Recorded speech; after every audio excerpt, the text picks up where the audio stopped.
आखिर हम इस हालात में कैसे पहुंचे? आप भी जानते हैं कि हमारा शिक्षा व्यवस्था कितना खराब है, मगर सवाल ये खड़ा होता है कि आज लोगों को क्यों वो शिक्षा नहीं मिल रहा जिसके वो हकदार हैं। दरअसल इसमें फ्रांस, जर्मनी और ऑस्ट्रिया का बहुत बड़ा हाथ है।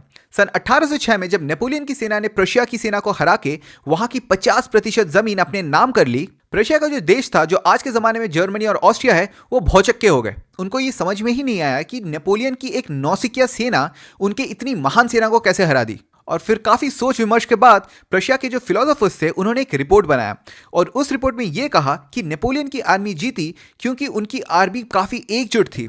वो एक राष्ट्रवाद की भावना से लड़ रहे थे। वो जीतना चाहते थे फ्रांस के लिए, वो जीतना चाहते थे अपने नेता के लिए, नेपोलियन के लिए। और दूसरी तरफ हमारी प्रशिया की सेना, जो उनके मुकाबले काफी ज्यादा काबिल थी, वो सिर्फ अपने बारे में सोच रही थी। उनको लड़ने में कोई दिलचस्पी नहीं था। उनको बस ये डर था कि उन्हें कुछ ना हो जाए, और इसीलिए प्रशियन सेना कोई प्लान एग्जीक्यूट ही नहीं कर पाती है। और इस रिपोर्ट में यह कहा गया कि इसका हल एक ही है कि लोगों में वापस से राष्ट्रवाद जगाई जाए। और इस चीज को अंजाम देने के लिए प्रशिया के राजा ने देश भर में संस्थाएं बनाई, जहां पे बच्चों को सुबह से शाम तक रखा जाता था अपने माँ बाप से दूर, और उन्हें अलग अलग तरीके के सब्जेक्ट्स पढ़ाए जाते थे। और इन सारे सब्जेक्ट्स के जरिए दो चीज सिखाया जाता था बच्चों को, एक राष्ट्रवाद की भावना, दूसरा अनुशासन।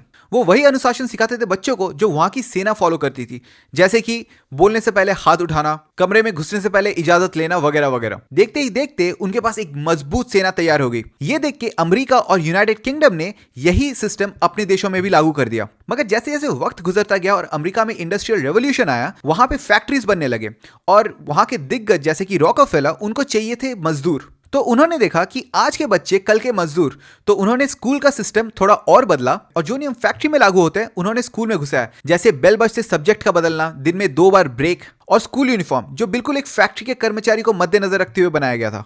मगर एक चीज जो इन दोनों ही सिस्टम में कॉमन था, वो था सवाल नहीं करना। और अगर आप देखेंगे एक सेना और एक फैक्ट्री में अगर कोई सवाल जवाब करता है तो इसमें बहुत वक्त जाहिर होता है, और ये पूरे सिस्टम और दूसरों के लिए भी काफी घातक हो सकता है। और अंग्रेजों ने भी यही बदलाव अपने एजुकेशन सिस्टम में किए, और क्योंकि उस वक्त हिंदुस्तान अंग्रेजों के कब्जे में था, यह बला हमारे गोदागिरी।